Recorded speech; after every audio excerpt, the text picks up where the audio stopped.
जब भी हम कभी देव शास्त्र गुरु के समक्ष हों तो उनके समक्ष बैठने का एक प्रमाण पत्र तो शायद हमें अवश्य मिल जाना चाहिए, और वो प्रमाण पत्र और कोई दूसरा नहीं होता, हम सबकी मुस्कान होती है जो प्रमाणित करती है कि हम गुरु के सामने बैठे। पिछले 2 दिनों में आप सबने बहुत एंजॉय किया, क्योंकि आपने अपने जीवन को शुरुआत जॉय से दिया। कई सारी कार्यशालाएं पूर्व में भी आयोजित होती रही होंगी, आप लोगों ने उनको अटेंड भी किया होगा। क्योंकि ये पहली कार्यशाला थी, इसके पहले ना हमने कभी ये वर्कशॉप आयोजित की, ना कभी किसी वर्कशॉप में आप लोग की अवस्था में भी कभी शामिल हुए। और पहला ये अनुभव सिर्फ हमने एक अनुभव लेने के लिए इस प्रकार से सोचा था, लेकिन अनुभव इतना हमारे लिए प्रोत्साहित किया है कि शायद ये साल में 1 बार या 2 बार नहीं, जब जैसी आवश्यकता पड़ेगी बीच में कई बार भी ऐसी वर्कशॉप आयोजित की जा सकती है। बहुत सारी चीज़ें सीखने को भी मिलती हैं, आप लोगों ने भी इसमें बहुत कुछ सीखा होगा, आयोजकों ने भी सीखा और पुण्याजकों ने भी सीखा होगा। और ये सब चीज़ें सिर्फ मात्र व्यक्ति को सीख लेने के लिए हैं इतना तो है ही, साथ साथ कुछ सीखने के लिए भी हैं। एक चीज़ आपने कभी नोटिस की हो, जब भी बड़े बड़े नदियों में बाढ़ आती है तो उन नदियों में बाढ़ आने के 2 ही कारण आप शायद पाते होंगे। और जिन नदियों में जल्दी बाढ़ आती है, थोड़े से पंखे के कारण डिस्टर्ब ज़्यादा हो रहा है और इतनी कोई गर्मी नहीं है कि आप लोग को ये हेलीकॉप्टर वाले पंखे चलाने पड़ें। बंद करो, ये बंद करो, यही जल्दी।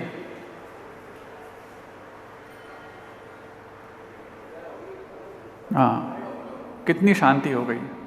ये ध्वनि प्रदूषण सबसे बड़ा प्रदूषण है, जितनी इनको ठंडक नहीं मिलती उससे ज़्यादा हमें गर्मी मिलती है। जब भी बड़ी बड़ी नदियों में आपने बाढ़ आती हुई देखी होगी, हम सबसे पूछना चाहते हैं, जिन नदियों में जल्दी बाढ़ आती है उसके पीछे कारण क्या होगा, बता सकते हैं आप लोग? छोटी रहती हैं, हाँ छोटी रहती है, ये कारण भी हो सकता है। लेकिन छोटी नदी में सारे छोटी नदियाँ बाढ़ लाती हों जरूरी नहीं, और सारी बड़ी नदियों में बाढ़ नहीं आती हो जरूरी नहीं। शायद ये कहा जा सकता है कि वो गहरी कम होती हैं इसलिए जल्दी बाढ़ आ जाती है। दूसरा ये भी है कि गहरी कम होने से उसमें जल्दी बाढ़ आती है, लेकिन यदि उसके तट यदि मजबूत ना हो, मिट्टी के बने हों, तो बाढ़ आने के साथ ही वो तट को बहा करके भी ले जाती है। होता ये है कि इस महीने बाढ़ थी और हम सोचें कि इस साल तो कम से कम सूखा नहीं पड़ेगा, इस साल तो बहुत दूर की बात है, अगले ही महीने में सूखे के इंतजामात हो जाते हैं। क्यों? कम से कम जितनी गहरी नदी वो थी उतना तो पानी बचना चाहिए बाढ़ के जाने के बाद, लेकिन उतना भी पानी क्यों नहीं बचा? कारण उसके पीछे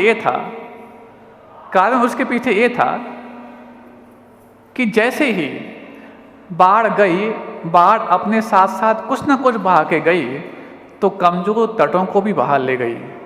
और हुआ ये कि गहराई के अभाव में बाढ़ जल्दी आई और तट के मजबूती के अभाव में अगले महीने सूखा का भी नज़ारा देखने को मिला। ये तो एक एग्जाम्पल है। हम सबके जीवन में भी कई बार बहुत जल्दी एक्साइटमेंट आता है, बहुत जल्दी हम एक्साइटेड हो जाते हैं, और आज के शॉर्ट टेम्परिंग वाले जीवन में एक्साइटमेंट एक सामान्य सी बात है।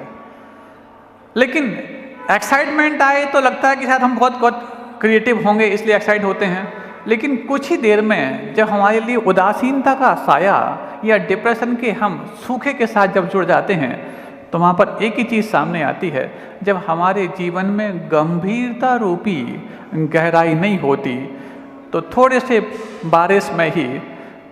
ही बारिश में हम खुद को बाढ़ के रूप में सामने ला लेते हैं। और दूसरा, जब वो बाढ़ चली जाती है तो फिर बाढ़ के जाने के बाद जब हमें कुछ हासिल नहीं होता तो डिप्रेशन के सूखे के शिकार भी हम हो जाते हैं।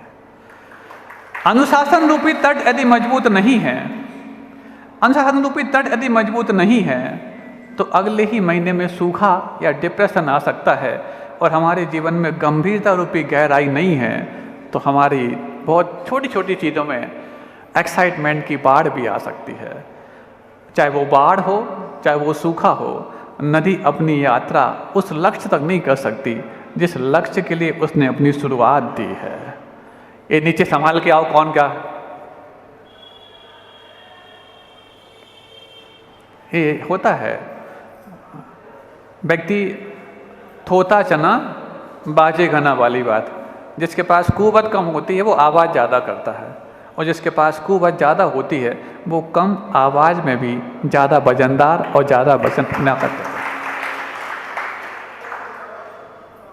एक चीज़ आपने कभी नोटिस की हो, वो ये है, कुंडलपुर की बात है, चूँकि आप लोग सब प्राय कुंडलपुर के नज़दीक से आए हैं, और बुंदेलखंड का सबसे बड़ा तीर्थ तो मात्र नहीं, वो अब तो विश्व का सबसे बड़ा तीर्थ हो चुका है, क्योंकि विश्व के सबसे बड़े जीवंत तीर्थ आचार्य विद्यासागर जी महाराज की पावन साधना ने उसको इतना पवित्र किया है कि आप विश्व के मानचित्र पर कुंडलपुर को खोजने की बहुत देर आवश्यकता नहीं लगती।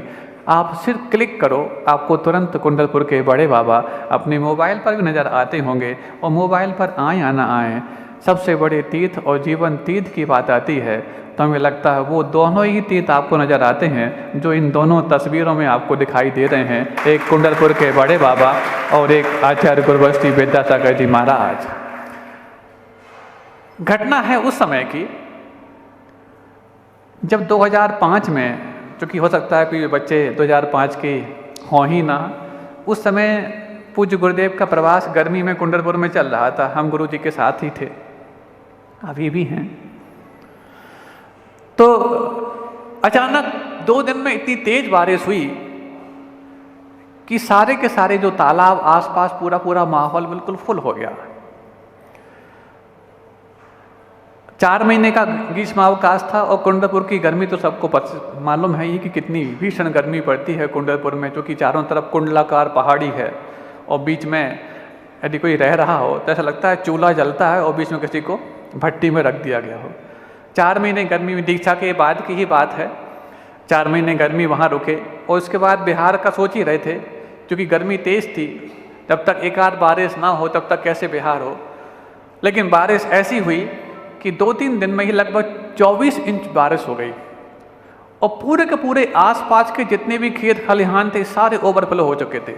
लेकिन उसके पहले एक बात, जो कुंडलपुर का वर्धमान सागर तालाब है, आप लोगों ने देखा होगा, उस तालाब का ये हाल था कि भीषण गर्मी में पूरा सूख चुका था, और लगभग कीचड़ वहाँ पर जैसी थी, तो तालाब की मछलियाँ कुछ मृत हो गई थी, कुछ मरणासन्न थी।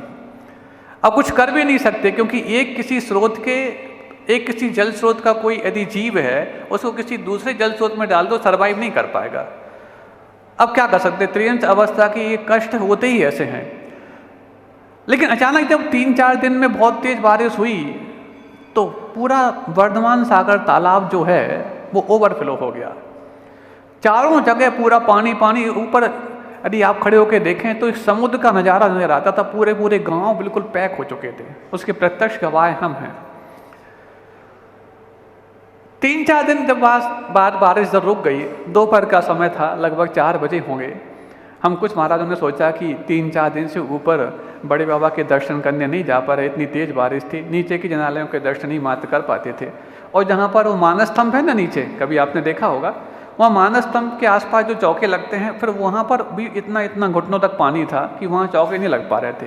जो पीछे वर्षा योग है, तो सदा लगा धर्मशालाएँ वगैरह है ना, वहाँ पर चौके, तो पीछे से जाते थे जहाँ विद्यासागर भवन है या विद्या भवन के पीछे से। उस समय की एक बात याद आ गई, जब 4 बजे हम लोग पानी थमने के बाद किसी से पूछा, भाई क्या ऊपर जा सकते हैं? उस समय पुरानी सीढ़ियाँ थीं जो अभी बंद कर दी गई, दिखाई तो देती हैं लेकिन अब सब वहाँ से रास्ता बंद हो गया है। तो किसी भाई ने कहा, बोले महाराज जा तो सकते हैं, लेकिन पूरा पूरा सीढ़ियों से वाटरफॉल जैसा पानी बह रहा है, क्योंकि पानी ऊपर भी काफ़ी स्टोर है। लेकिन साइड से थोड़ा सा पगडंडियाँ हैं जहाँ से आप जा सकते हैं ना। कोई बात नहीं, चलो आज अब बारिश शुरू हो गई है, मानसून आ चुका है, फिर पुनः कब बारिश हो जाए पता नहीं, कम से कम अभी थमी हुई है, दर्शन कर आए। तो जब दर्शन करने जा रहे थे तो एक बहुत महत्वपूर्ण बात वहाँ पर गौर करने को मिली, वो ये कि उस वाटरफॉल जैसे पानी में, हम लोग साइड से पगडंडियों से ऊपर जा रहे थे, उस वाटरफॉल जैसे पानी में जो सीढ़ियों से आ रहा था, कुछ मछलियाँ हैं जो नीचे से ऊपर जा रही थी और कुछ मछलियाँ हैं जो ऊपर से नीचे आ रही थी। और जब वो गौर से देखा तो जो मछलियाँ नीचे से ऊपर जा रही थी वो सब जीवित थीं, और जो मछलियाँ ऊपर से नीचे आ रही थी वो सब मरी हुई थी। इसका मतलब only dead fish swim with the stream. If she is alive, so she swims against the flow, not with the flow. एक मरी हुई मछली होती है जो बहाव के अनुकूल बहती है, जो जीवित है वो तो बहाव के प्रतिकूल जाने की भी दमखम रखती है। और जब मछली में ये कुवत होती है तो मनुष्यों में क्या नहीं हो सकती। लेकिन हम होते हैं, हम कई बार उस ट्रेंड के अकॉर्डिंग चलने लग जाते हैं। हम कुछ दिखना तो चाहते हैं हट करके, लेकिन उस फैशन में, उस ट्रेंड में जा करके हम इतने कॉमन हो जाते हैं कि कोई हमें देख नहीं पाता कि हम कितने अपने आप में डिफरेंट हैं। और जैसे नॉलेज बढ़ता है, हमारे अंदर कुछ हट के दिखने की भी चाहत होती है, लेकिन दिखने की जब चाहत होती है तो उस समय कौन सा हद हमारे साथ होता है। एक छोटे से एग्जाम्पल से हम समझेंगे, क्योंकि आप लोग को दूसरे कुछ कार्य में हमें लगता है जिस साइड पर आप जा रहे हैं उस साइड से भी ज़्यादा इम्पॉर्टेंट ये होगी जहाँ पर आपको इनसाइट देखने को मिल रहा है। पता नहीं ये जो जॉय है आपके जीवन में कब कब आपको याद आएगा। हाँ, क्योंकि आप लोग कल जब वो कह रहे थे कि ये वर्कशॉप अभी आगे, पहली बार में जब आगाज इतना अच्छा हुआ है तभी तो अंजाम की बात ही नहीं है। आनंद जरूर इतना आएगा कि अगले बार आपके लिए अवसर पाने पर अपना अधिकार आनंद के साथ। तो हम एक चीज़ कहना चाह रहे थे, वो ये कि कभी आपने एक चीज़ नोटिस की हो तो कौन सी चीज़ नोटिस की? वो ये कि हम थिंकिंग पॉजिटिव की बात कहते हैं। कई बार हम अपनी आइडेंटिटी को कुछ डिफरेंट बनाने की कोशिश करते हैं, और जैसे ही नॉलेज बढ़ता है हम अपने आप को कुछ हट के दिखाने की कोशिश भी करते हैं। बहुत कुछ नॉलेज आपको मिलते रहते हैं। आज दुनिया में लैक ऑफ नॉलेज की दिक्कत नहीं, नॉलेज एक्सेस जब होता है उसकी दिक्कत है। कैसे? मछली पानी में सर्वाइव इसीलिए नहीं करती कि उसको बहुत ज़्यादा पानी पीना पड़ता है, बल्कि इसलिए करती है कि पानी में ही उसको एप्रोप्रिएट ऑक्सीजन मिलती है। पानी जब सूखता है, कीचड़ बनता है, तो वो तड़पती तो है लेकिन जल्दी मरती नहीं। क्यों? अब उसको ऑक्सीजन कम मिल रही है, लेकिन जैसे ही उसको पानी के बाहर निकाल देते हैं वो तुरंत मर जाती है। पानी की कमी के कारण नहीं, एक्सेस ऑक्सीजन के कारण। नॉलेज के साथ भी ठीक ऐसा ही है। एप्रोप्रिएट नॉलेज जो होता है वो हमें सर्वाइवल होता है। लैक ऑफ नॉलेज थोड़ा दिक्कत पेश करता है, लेकिन जैसे ही हम एक्सेस नॉलेज के शिकार हो जाते हैं हम अपने अस्तित्व में ही कुछ खतरा महसूस करने लग जाते हैं। और आज एक्सेस नॉलेज की भरमार है, इंफॉर्मेशन इतनी सारी हैं, नेट पर जाओ, गूगल पर जाओ, जहाँ पर भी जाओ, इतनी इन्फॉर्मेशन है कि हमें लगता है इन्फॉर्मेशन में इतने डूब जाते हैं कि उनका इम्प्लीमेंट करने का वक्त ही हमें नहीं मिल पाता। और एक एक्सेस नॉलेज अंत तक जाकर के हमें पर्सन ऑफ नॉलेज तो नहीं बनाती, लैक ऑफ नॉलेज का शिकार बनाने के लिए कारण बन जाती है। ये नॉलेज होता क्या है? ये नॉलेज सिर्फ सीढ़ी की तरह होती है। सीढ़ी आपने देखी, जिसको आप बुंदेलखंडी में नसैनी बोलते हैं। नसैनी समझते हैं ना आप लोग?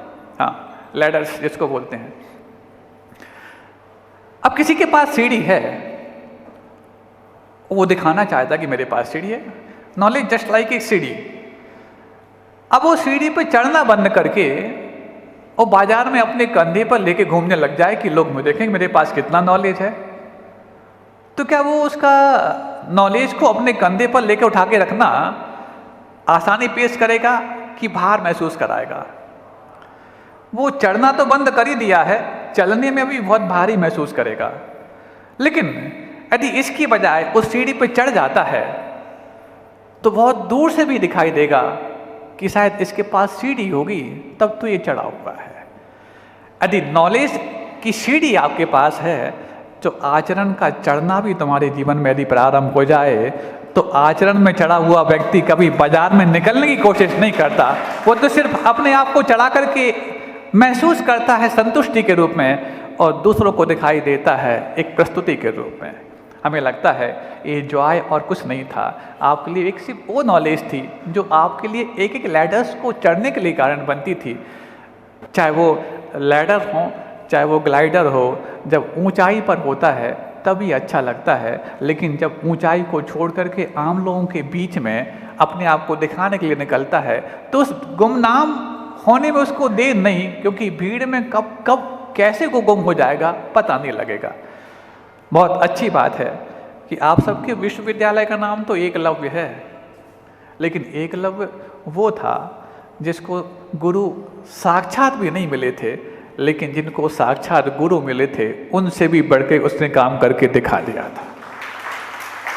अभी साक्षात आपके लिए साधु मिल रहे हैं, लेकिन ये साधु साक्षात जितने मिले, लेकिन ये 2 दिन में जो मिला है वो यदि तुम अपने घर जा कर के इसको यदि एकलव्य जैसा बन के दिखाओगे तो कोई बड़ी बात नहीं, अर्जुन से भी ज़्यादा महारथी एकलव्य रूप में बन जाओगे। लेकिन उस सब के लिए गुरु की मूर्ति बनाने की आवश्यकता होती है ऐसा नहीं, गुरु की सूरत दिखाने की आवश्यकता होती है ऐसी नहीं, लेकिन गुरु की जो सीरत है वो यदि हमारे जीवन में यदि हमेशा झलकने लग जाए तो कोई बड़ी बात नहीं। कई बच्चों के प्रश्न हो सकते हैं कि महाराज हम चाहते तो हैं कि कॉन्सेंट्रेट करें, हम चाहते तो हैं कि कॉन्फिडेंस लाएं। अब छोटे से टिप्स हैं, अब चूंकि इन 2 दिनों में इतना समय कम पड़ गया कि इन छोटी छोटी टिप्स के बारे में अपन चर्चा ढंग से नहीं कर पाए। बहुत कुछ तो आपको वो जर्नल जो था उसमें चीज़ें मिलेंगी, क्योंकि बहुत सारी टिप्स उसमें हमने दी हुई हैं। अब जो शायद नहीं होंगी वो आपके करना चाहते हैं। आप लोग कई बार कहते बोले महाराज आप लोग इतनी जल्दी कॉन्सेंट्रेट क्यों हो जाते हैं? क्या गुरुजी ने आपको दीक्षा देते वक्त कुछ मंत्र दे दिया था, कुछ झाड़ फूंक दिया था कि हाँ? और महाराज आप लोग तो ठीक पुराने हो गए, जो अभी अभी नए दीक्षित महाराज हैं उनके बैकग्राउंड को देख के लगता नहीं है कि वो इतनी जल्दी ध्यानी तपस्वी बन जाएंगे। लेकिन जब उनको हम देखते हैं, आपके भी दमुए के महाराज हैं, कुछ एक अलग महाराज हैं, कुछ एक मुनि महाराज हैं, देखे होंगे ना आपने, आपके आसपास की बुंदेलखंड। हमें लगता है गुरुदेव ने यदि अपने उस आचरण की बगिया में अथवा अपने आचरण की उस मंजूषा में यदि सबसे ज़्यादा रत्न निकाले हैं तो बुंदेलखंड से ही निकाले हैं। और उस बुंदेलखंड की एक बहुत बड़ी बात है, यदि उनको पता लग जाए कि कहीं भी गुरु के सानिध्य में कुछ होने जा रहा है तो कितनी भी दूरी हो उनको दूरी मायने नहीं रखती, क्योंकि दूरी होने पर संवादों में भली कमी आ जाए संवेदनाओं में कमी नहीं आती, और वो संवेदनशील। अच्छी बात तो ये है कि जितने भी बच्चे यहाँ पर आए थे, चाहे वो एकलव्य विश्वविद्यालय के हों, चाहे वो मथुरा के गुरुकुल के हों, अथवा और भी अलग अलग जगह से आए थे, सबसे ज़्यादा यदि मेजॉरिटी थी तो बुंदेलखंड के लोगों की थी, क्योंकि मथुरा में भी अधिकांश बच्चे बुंदेलखंड के ही हैं। और एकलव्य यूनिवर्सिटी को तो कहने की आवश्यकता नहीं, सब बुंदेलखंडी हैं। लेकिन ये बुंदेलखंड पूज्य गुरुदेव की तपस्या की स्थली है, इसलिए शायद उनकी गुरु भक्ति सबसे ऊंची है। अहिंसा परमो धर्म की